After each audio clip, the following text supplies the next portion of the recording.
Hello guys, welcome back to my youtube channel. तो guys, आप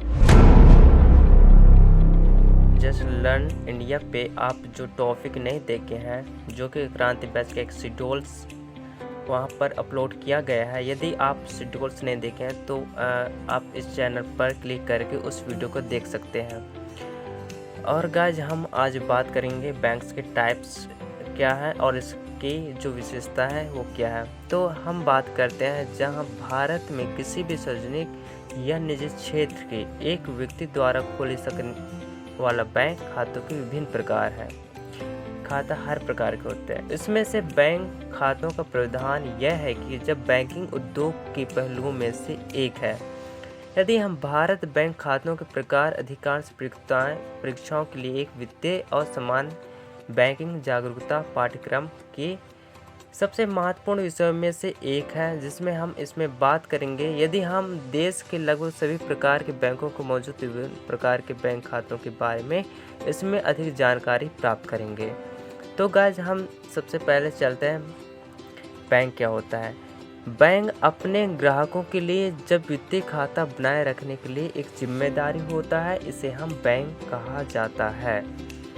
इसमें से बैंक खाता ग्राहक द्वारा एक बैंक वित्तीय संस्था को सौंपी गई धनराशि होता है, जो यह दर्शाता है कि इससे आवश्यकता अनुसार उसमें से धन निकाल सकते हैं।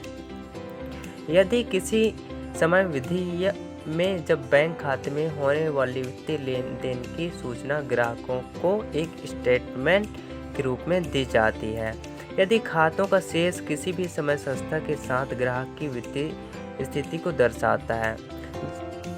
गाइस, जब बैंकिंग परीक्षा और वित्त की उम्मीदवार को जो बैंकिंग और जागरूकता की तैयारी के लिए नीचे दिए गए अनुभागों के रूप में पढ़ने की एक सलाह दी जाती है, ताकि पता चल सके कि भारत में कितने प्रकार के बैंक हैं।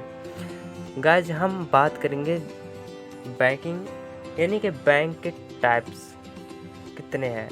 हम उसका एक सूची बनाया है, जिसमें से हम बात करेंगे सबसे पहले कि भारत में केवल 4 प्रकार के बैंक होते थे पहले, जो संचालित होते थे, पर वह अब जाके हालांकि वह बैंकिंग क्षेत्र की उन्नति के साथ वह बैंक खातों के रूप में अन्य प्रकार से शुरू किए गए हैं, जैसे कि नए खाते जिसमें जुड़ गया है डीमैट और NRI। ये इम्पोर्टेंट है, जो न्यू खाता अपलोडिंग हुए हैं। ठीक है गाइस, इसमें से देश के सार्वजनिक और निजी क्षेत्र के बैंकों में वर्तमान संचालित होने वाले बैंक खाते ये हैं, जो निम्न रूप से संचालित होते हैं। तो सबसे पहले आता है बचत खाता, सेकंड है आवर्ती जमा खाता, थर्ड है चालू खाता, फोर्थ है सावधि जमा खाता और पांचवा है NRI खाता, छठवा है डीमैट खाता और सातवां है वरिष्ठ नागरिक खाता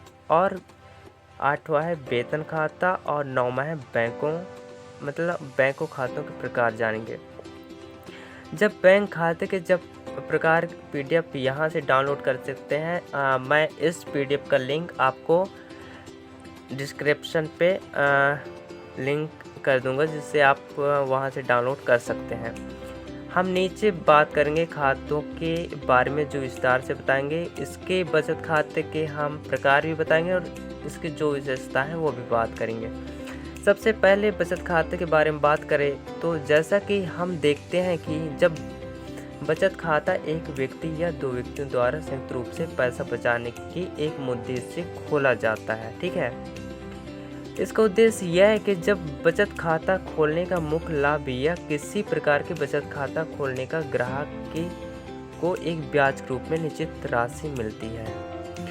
और इसमें बचत खातों की विशेषताएं की बात करें तो जब खाता धारक द्वारा खोले गए जब पैसे जमा करने की कोई सीमा नहीं होती है, और इसमें हालांकि खाता धारकों द्वारा पैसे निकालने की संख्या पर प्रतिबंध होता है। जैसे कि हमने देखे हैं, जब बैंक जाते हैं तो इसमें लिमिटेशन लग जाता है, जबकि इसमें हर महीना इसमें 10,000 लग जाते हैं। यदि हम उससे ज़्यादा निकालने की कोशिश करते हैं तो बंद होल्ड लग जाता है, क्योंकि इसमें एक लिमिटेशन लग जाता है बैंक द्वारा कि आप इससे ज़्यादा नहीं निकाल सकते।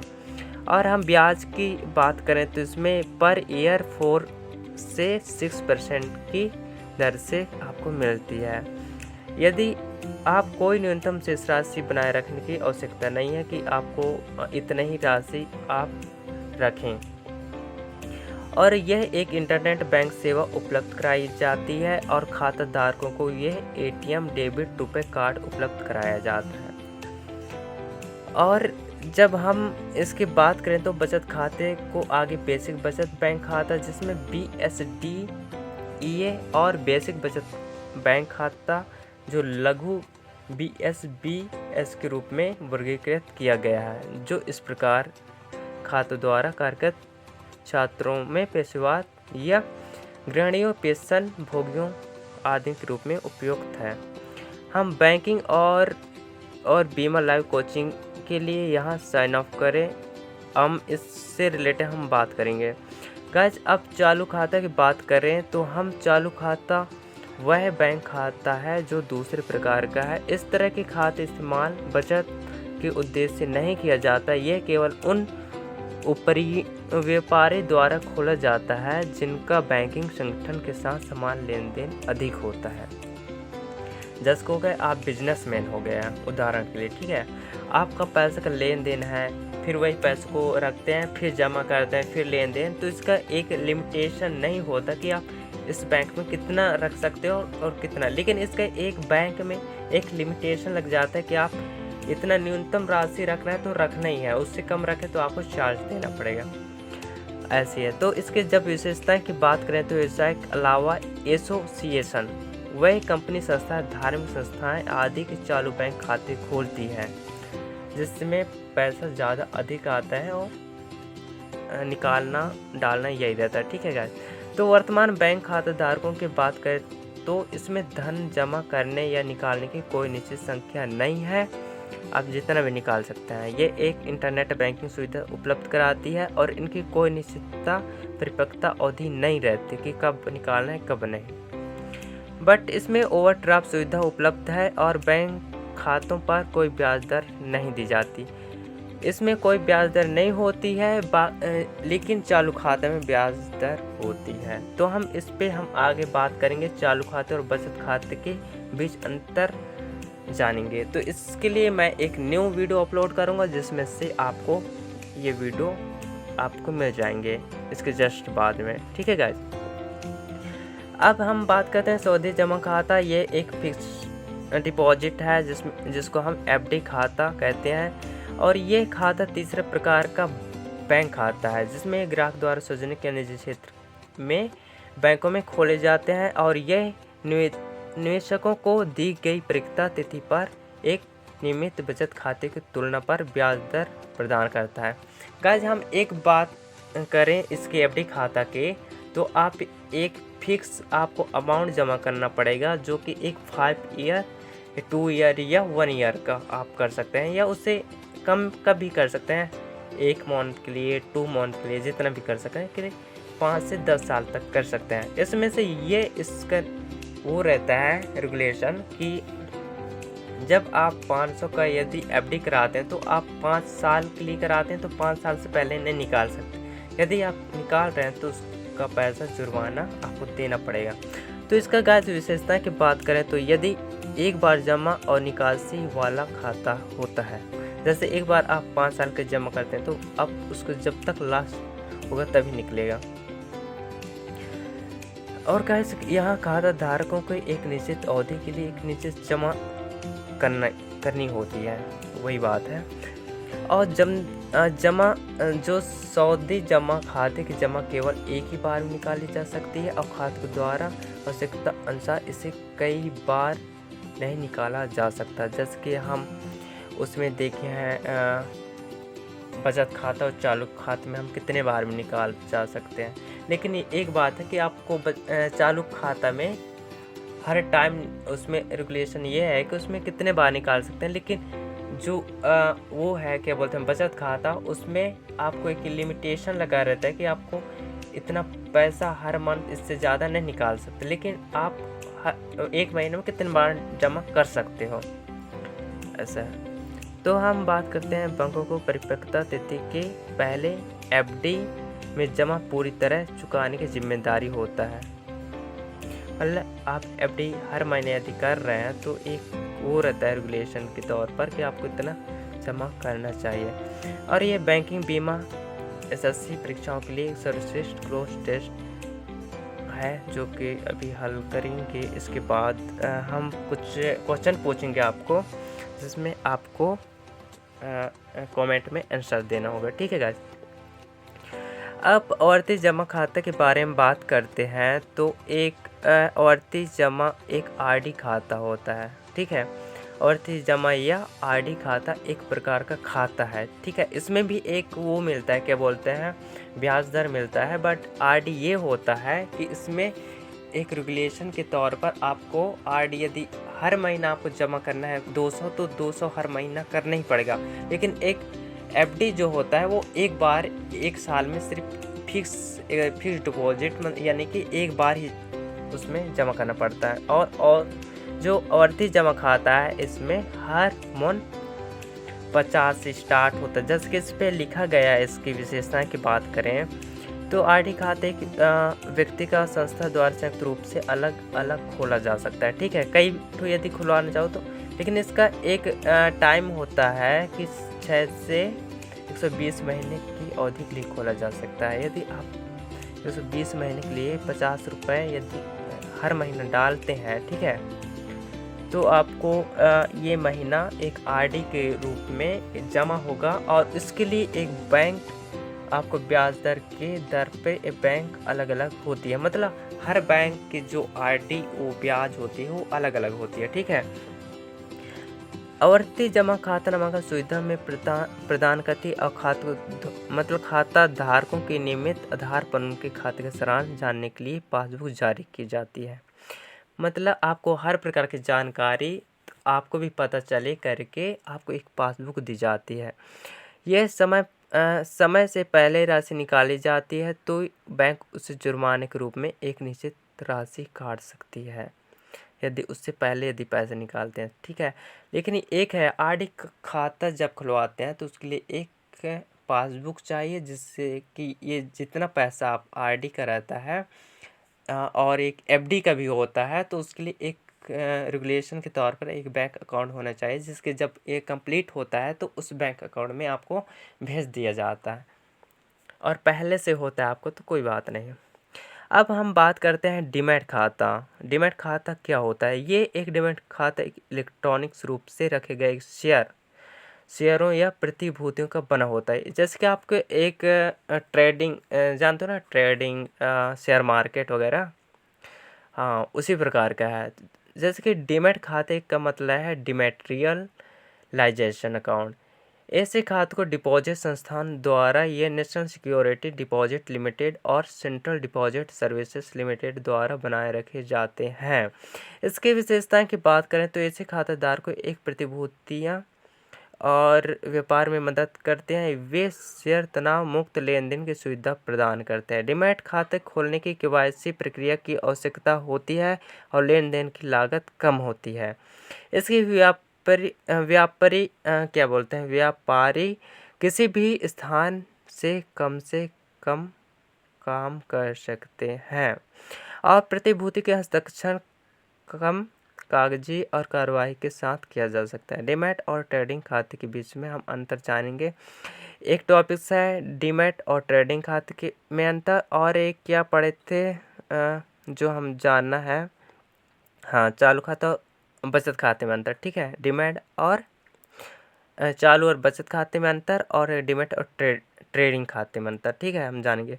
अब बात करते हैं पांचवा एनआरआई खाता क्या होता है। एनआरआई खाता वह विकल्प सार्वजनिक क्षेत्र के बैंकों द्वारा निवेश और भारतीय मूल के व्यक्ति के रूप में आवश्यकताओं की पूरा करने के लिए प्रदान किया जाता है, जिसमें एनआरआई जो खाता है वो निवेश हस्ताक्षर की अनुमति देता है कि भारतीय रुपए की निधियों को रखता है। जब इसकी विशेषताएं की बात करें तो एनआरआई खाता बिना किसी प्रतिबंध के निःशुल्क धन वापसी की सुविधा देता है। यह एफडीआई और एफपीआई जब एफआईआई आदि जैसे भारतीय निवेश संस्थाओं में आसान से निवेश की अनुमति देता है। जब एनआरआई खातों के प्रकार की बात करें तो ये अनिवार्य साधन रुपया जब खाता या विदेशी आय का आसानी से भारत का स्थानांतरित करने की अनुमति देता है। यह बचत खाता, चालू खाता, एफडी, आरडी खाता के रूप में खोला जा सकता है। एनआरओ खाते खोलने के लिए व्यक्ति को समूह द्वारा खोले जा सकता है। गाइस मैं इसकी जब बात करूँ एनआरआई खाता, तो इसकी एक प्रकार का एक विदेशी मुद्रा होता है जिसको हम एक एनआरआई खाता की ज़रूरत पड़ता है। हम जब विदेश जाते हैं तो एक इसके लिए ज़रूरत पड़ता है, जिससे कि हम ये खाता बचत खाता या चालू या एफडी आरडी के रूप में हम खोलते हैं, जिससे कि वो पैसे इसमें आता है। ठीक है,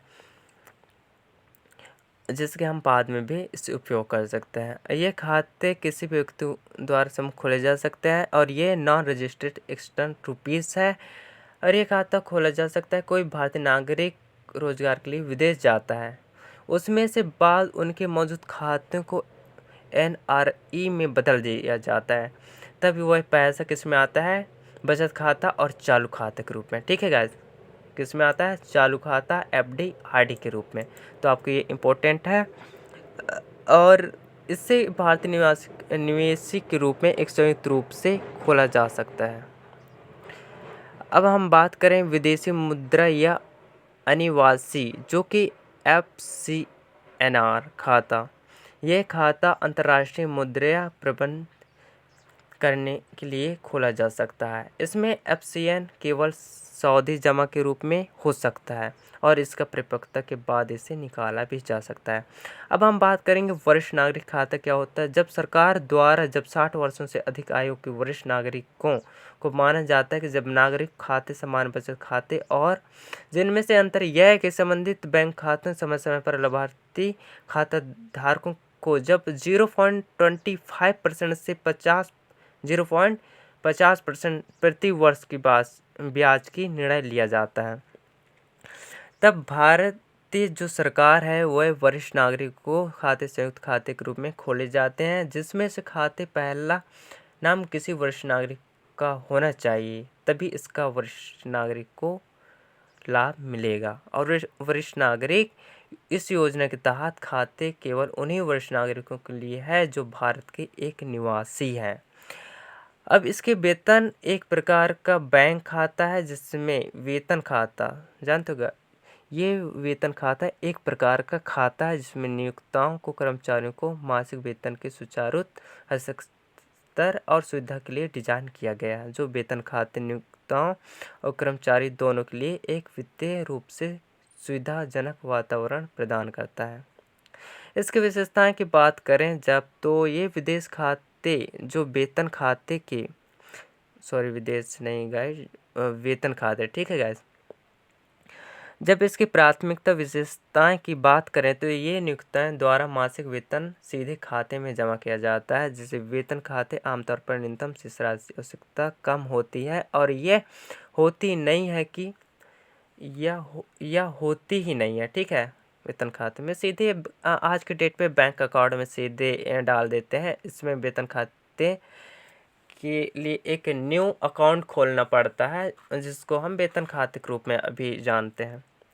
और वेतन खाते का लाभ यह है कि जब वेतन खाते को आमतौर पर खाता रख रखाव, लेन देन, एटीएम निकासी के लिए न्यूनतम कोई शुल्क नहीं होता है और यह कर्मचारी बैंक की लागत बचाने में मदद मिलता है और यह सुनिश्चित होता है कि उनमें वेतन का बड़ा हिस्सा व्यक्तिगत उपयोग के लिए सुलभ रहे है। वेतन खाता बैंक द्वारा वित्तीय संस्थाएं उत्पादों और सेवाओं जैसे व्यक्तिगत ऋण, क्रेडिट कार्ड या निवेश विकल्प का पहुंच के अवसर प्रदान करता है। लेकिन गाइस एक बात बोलते हैं, इसमें बताया गया है कि जब ये वेतन खाता है, ये वेतन खाता तो खोलते हैं, ठीक है, बट इसमें कोई लाभ वो नहीं रहता जैसे कि ब्याज वगैरह का है। इसमें सिर्फ ये होता है कि इसमें व्यक्तिगत ऋण होता है, क्रेडिट कार्ड होता है, निवेश। इसमें ऋण मिल सकता है और क्रेडिट के रूप में क्रेडिट कार्ड मिल सकता है और निवेश विकल्पों के लिए पहुंच के अवसर प्रदान करता है। ये इसका फायदा है गाइस। ठीक है, अब हम सारे बैंकों के एक महत्व के बारे में बात करें तो ये बैंक खाते व्यक्तिगत कंपनी संस्थाएं आदि वित्त प्रबंध करने के लिए खोले जाते हैं। ठीक है, हर कंपनी हर प्रकार के संस्थाएं जैसे हो गया। ठीक है, नीचे कुछ कारण बताया गया है कि बैंक खाता क्यों खोला जाना चाहिए। जैसे कि लेन देन में सरलता होगी। ठीक है, लेन देन में तो ये सरलता होगी। ठीक है, क्योंकि खाताधार को आसानी से अपने खातों के माध्यम से धन निकाल सकेंगे और भुगतान भी कर सकेंगे। ठीक है, अब बात करते हैं बैंक खातों कड़ी मेहनत से कमाए गए पैसों को एक सुरक्षित खजाना के रूप में रखते हैं। ठीक है, खजाना भी होते हैं जिसको ये सुरक्षित रखता है, और ये बैंक खाता बंद भी हो जाते हैं, खाता धारकों के पैसा वापस भी मिल जाता है क्योंकि ये गवर्नमेंट सरकार का है। ठीक है, अधिकांश बैंकिंग संगठन खाताधारकों को निःशुल्क या कम लागत वाली सेवाएं प्रदान करती है। ठीक है, यह बैंक पैसे बढ़ाने की एक आसान और उचित तरीका है। ज़्यादातर हर बैंक एक ब्याज दर प्रदान करता है जिसका एक ब्याज फिक्स होता है, जो 4 से 6% अभी हम आगे बात किए हैं बचत खाते की, है ना, वैसे से। तो खाताधार को बचत खाते के रूप में पैसे जमा करके और ब्याज कमा सकते हैं, और बैंक खाते से ऋण या आसान पहुंच मिलती है। बैंक खाता खोलना फायदेमंद है क्योंकि बैंक अपने ग्राहकों को सभी प्रकार के ऋणों के आसान ऋण पहुंच प्रदान करते हैं। ठीक है गाइस, तो गाइस कुछ इस प्रकार से बैंक के प्रकार था, जो कि मैं इसकी जो PDF है उसको मैं डिस्क्रिप्शन में प्राइवेट मैं वहाँ लिंक सेंड कर दूंगा जिससे कि आप डाउनलोड कर सकते हैं। और यदि आप न्यू यूजर हैं तो प्लीज़ यस लर्न इंडिया को सब्सक्राइब, लाइक और शेयर ज़रूर कीजिए। और क्रांति बैच स्टार्ट हो गया, उसका पहला टॉपिक है बैंक्स के टाइप। तो वीडियो गाइस यदि पसंद आता है तो please like, share and subscribe ज़रूर कीजिए, और इस वीडियो को हमेशा अच्छे से नोट्स कीजिए, इम्पोर्टेंट है गाइस। तो गाइस चलते हैं नेक्स्ट वीडियो की ओर। Bye, take care.